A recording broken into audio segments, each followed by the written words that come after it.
Are ethical approvals slowing down cancer research? In my opinion, yes, at least in Australia. This story is going viral on Twitter. It's about a tech boss who uses AI to create cancer vaccine for his dying dog, Rosie. I'm not a doctor or anything. I hope this is a directionally accurate high-level summary. Basically, your cancer has mutated DNA compared to your DNA. So what you do is you sequence your DNA, you sequence cancer DNA, you find the differences where your cancer is different from you, and then you use the mRNA vaccine to tell your immune system to target the differences. You identify the differences, and then you tell your immune system, hey, kill stuff like this. And cancer will usually suppress your immune system. So you also need to take something called a checkpoint inhibitor, which tells your immune system to ignore suppression. And taking a checkpoint inhibitor is kind of dangerous because your immune system might attack your own lungs or liver or kidneys or whatever.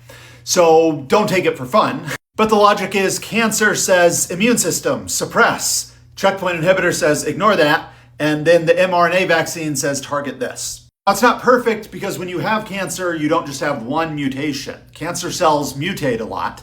And so it's actually kind of like you have multiple different kinds of cancer, depending on how you think about it.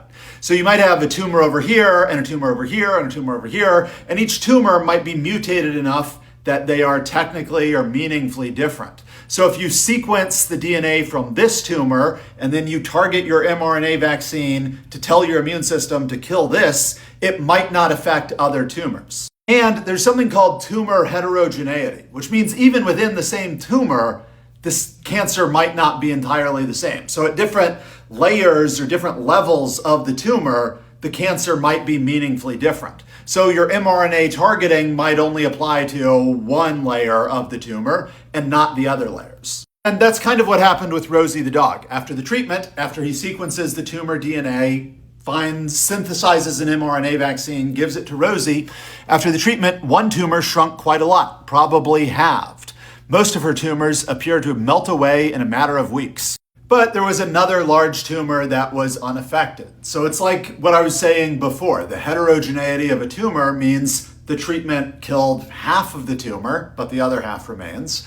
And then the fact that different tumors could be meaningfully different, I think that explains why there's a large tumor that didn't respond to the first treatment. So the dog owner is just going to do a second round of this. Smart, just sequence another tumor or what remains of the tumors that were affected and just have another mRNA vaccine targeting those. It's not like the dog owner or ChatGPT invented this method. For example, here's an article about a 3-year update that was published in 24, so presumably they started in 21, where they're using an individualized mRNA vaccine plus pembrolizumab, which is the checkpoint inhibitor, to treat people with resected melanoma. So skin cancer that's already been removed, now they're treating these people. And what they find is people who got the individualized vaccine plus the checkpoint inhibitor, they had a 49% risk reduction in terms of recurrence and or death. So basically it cut your risk of dying or having the disease come back in half. And that's only with one round of the vaccine. They aren't doing the thing that the dog owner is doing where you go, okay, one round helped a little bit, let's sequence the next tumor or whatever remains, do a second round, and so on.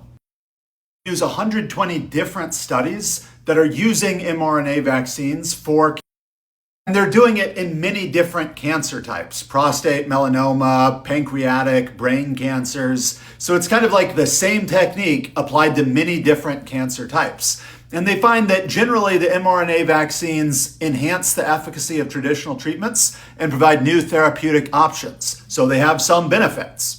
But it's not perfect. They have challenges around how do they target the mRNA exactly, how do they deliver it, it's unstable, they have to explore advanced delivery mechanisms. If only there were some kind of thing with naturally occurring cancer where we could be a little more aggressive with medical experimentation. What I mean is Rosie, the dog's owner, who's leading this effort to treat her cancer, tells us that in Australia, where he's based, the red tape was actually harder than the vaccine creation. The red tape is getting Australian ethical approval to run this dog trial. It took 3 months. He had to put in 2 hours every night to write a 100-page document. Australia is a country that allows the factory farming of pigs. Pigs are as or more intelligent than dogs. So in Australia, you could torture a pig its entire life and then kill and eat it.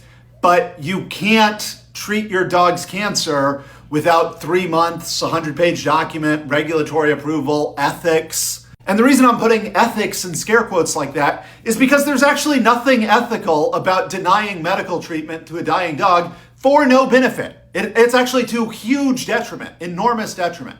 On the one hand, we have dog owners with a sick, dying dog. They would like to treat their dog. They would like to get help. On the other hand, we have researchers who have a promising cancer therapy, not just for dogs, but for humans. And the researchers need to figure out problems like how do we do the targeting correctly? How do we do the delivery correctly? And it would be really useful if we had naturally occurring cancers in an animal like dogs that they could experiment on. Lab animals with cancer are often induced cancers, so it's not exactly the same thing as naturally occurring cancer.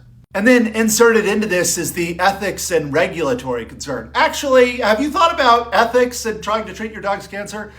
No. Like, what even is the concern? What's the possible objection here?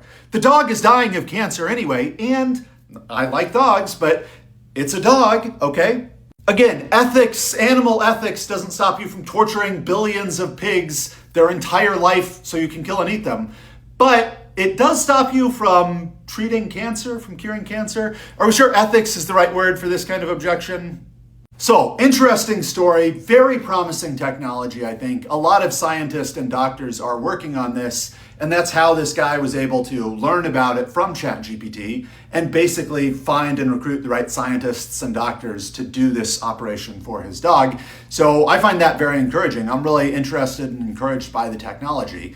And personally, I hope that we can get kind of an Uber for cancer thing, where Uber, when it first came out, was just violating a bunch of laws and regulations. There were all sorts of regulations about who could be a taxi provider and who was allowed to operate and so on.